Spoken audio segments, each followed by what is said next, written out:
একটা ভাই আমাকে বলছিল, দাদা তোমার ঘরে পায়রা জোড়া নেই কেন?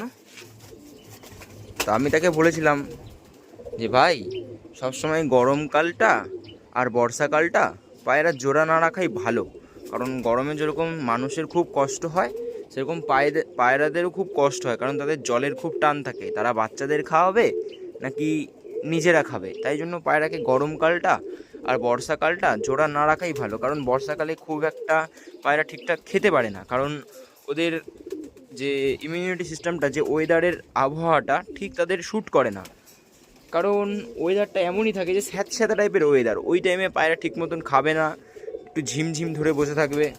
বলেছিলাম, তো ভাইটা বলেছিল ঠিক আছে দাদা, এবার থেকে আমি তাই করবো। তো ভাইটা দেখছি এখন তাই করে, আমার মতনই করে, জোড়া বসায় না। যাই হোক, তো আমার সে মার্চ মাসে, জানুয়ারি ফেব্রুয়ারি মার্চ, হ্যাঁ মার্চ মাসে আমি লাস্ট বাচ্চা তুলেছিলাম। আর এখনও আমার সব পায়রা সিঙ্গেল। তো এবার আমি জোড়া বসাবো, এখানে 12টা জোড়া বসবে, আর এখানে আরও 6টা জোড়া বসবে, টোটাল 18টা জোড়া বসবে। মানে এখানে 18টা মাদি থাকবে, আর এখান থেকে 18টা বেছে বেছে নর এখানে জোড়া বসাবো। আর যা সিঙ্গেল মাদি পায়রা থাকবে সব এখানে, সব সিঙ্গেল মাদি থাকবে, আর এখানে সব সিঙ্গেল নর থাকবে। মানে পুরো কন্টিনিউয়াস 6 মাস 7 মাস মতন আমার পায়রা সিঙ্গেল রয়েছে। 6-7 মাস ধরে পায়রা সিঙ্গেল। একটা নর জাস্ট এখানে যে কোনো একটা মাদির সাথে ফেলবো, সাথে সাথে জোড়া নিয়ে নেবে।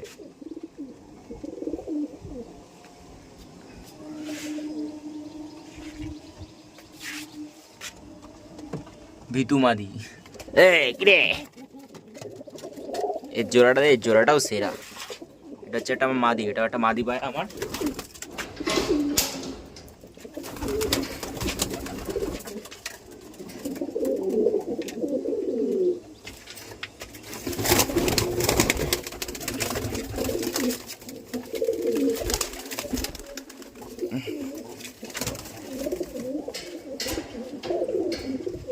এই যে মাদিটা, এই মাদিটা নর হচ্ছে এটা।